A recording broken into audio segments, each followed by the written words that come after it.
Today, we're diving into a really powerful idea from psychiatrist Dr. Anna Lemke's book, Dopamine Nation. And her big argument is this. In our modern world, pretty much all of us are addicts, constantly on the hunt for that next hit of pleasure. Now, when you hear the word addicted, your mind probably jumps to things like hard drugs or alcohol, right? But what if I told you it could be your morning coffee, or that video game you just can't seem to put down, or even just scrolling through your social media feed? The truth is, the definition of addiction is way broader than we think, and it touches just about all of us. You know, Denzel Washington once said this when somebody asked him why he doesn't use a smartphone. He just threw it out there to the room, see if you can turn it off for a week. And he was met with total silence. That silence, that's exactly what we're digging into today. What are the things you can't imagine turning off? So to really get a handle on this, Dr. Lemke's book introduces us to a couple of case studies. Now, on the surface, they seem like they couldn't be more different, but their stories, well, they reveal this shared, universal struggle. Okay, so meet Jacob, a patient, and Anna, who's actually the doctor treating him. He's struggling with what we'd probably call a classic, really destructive addiction. But then there's her, a successful psychiatrist with a totally stable life who's secretly battling an addiction to something that seems, well, harmless. Cheap romance novels. Jacob basically walked into Dr. Lemke's clinic as a man at the absolute end of his rope. His addiction had been part of his life for decades, but it had just spiraled out of control, costing him his relationships, threatening his job. He was desperate. But here's the incredible twist. The very doctor treating Jacob was an addict herself. Dr. Lemke had it all. A great career, a loving family, no big trauma in her past, and yet she found herself secretly just devouring these romance novels, even reading them between her patient sessions and neglecting her own life. It's such a powerful reminder that addiction isn't just for certain people. It can find any of us. So, if it isn't past trauma or your personality that makes you an addict, then what is it?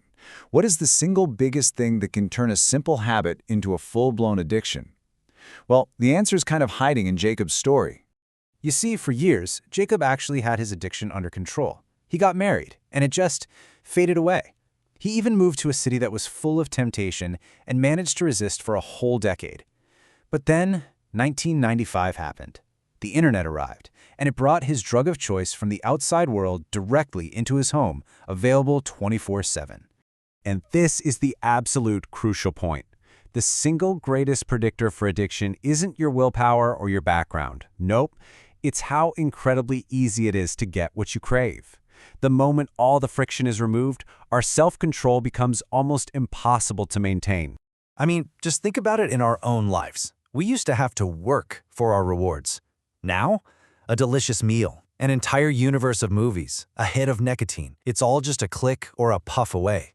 Technology has systematically eliminated waiting and effort from our lives, and it's made constant indulgence the new normal.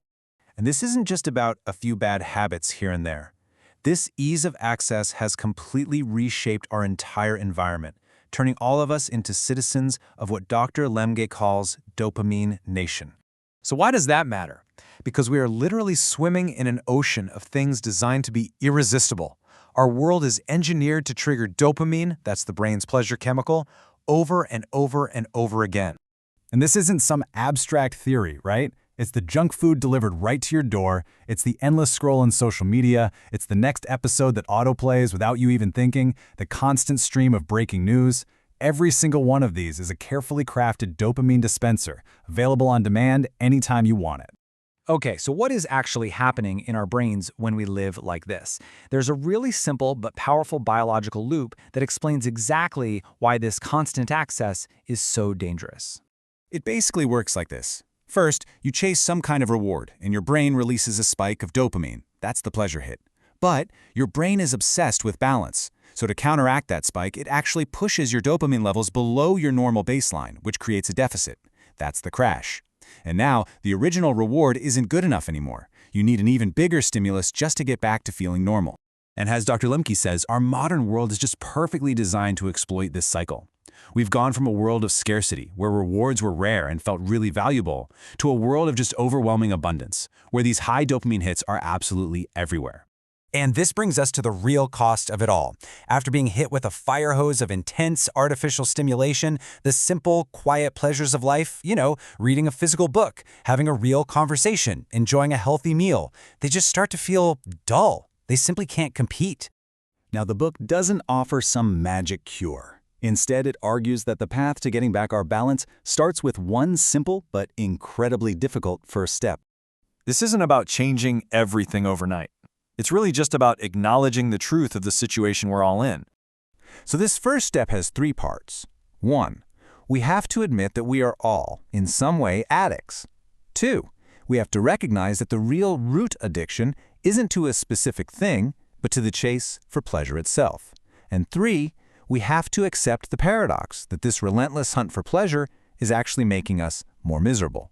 So I'll leave you with this question to chew on. In a world that never, ever stops offering you a distraction, when was the last time you put down your phone, turned off the screen, and just allowed yourself to be bored? The answer might tell you a whole lot more than you think.